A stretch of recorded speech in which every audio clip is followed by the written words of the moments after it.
Je vais vous lire un extrait de Le bout de l'île de Daniel Ducharme.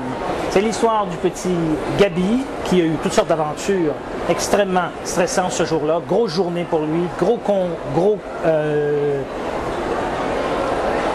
grosse journée stressante.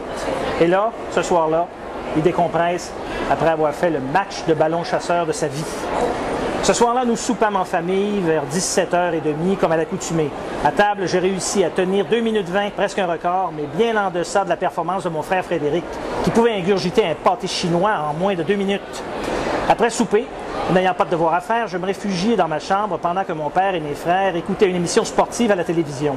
Pour calmer mes esprits, j'ai repris la lecture d'un roman que m'avait conseillé Mme Signori et pour laquelle je devais remplir une fiche.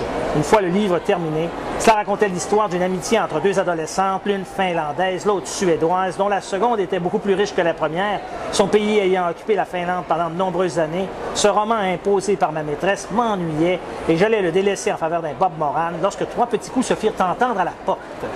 Sans que j'aie le temps de réagir, ma mère entra dans la chambre en me gratifiant de son sourire en coin. En me faisant un petit signe de la main, elle s'assit au pied de mon lit, comme elle le faisait parfois le soir, avant qu'elle ne commence à travailler dans ce bar du village, d'où elle se rendait que très tard la nuit. Heureusement, elle ne travaillait pas le lundi, ce qui expliquait sa présence à mon chevet ce soir-là. « Alors, ça file pas, mon grand ?» me demanda-t-elle en posant la main sur mon épaule. « Non, ça va. C'est juste que ça a été une rude journée à l'école. Que s'est-il passé? Ta victoire au ballon chasseur aura-t-elle fait des envieux? Ça, tu peux le dire. Raconte-moi, OK? » Je levai mes yeux vers la mère et contemplai son doux visage qui, malgré ses traits tirés, dégageait une telle impression de sérénité que je ne pus retenir plus longtemps les flots de paroles que je contenais en moi. En quelques secondes, la digue céda et je déversai en moi toute la journée que je venais de vivre et pour savoir cette journée, le bout de l'île.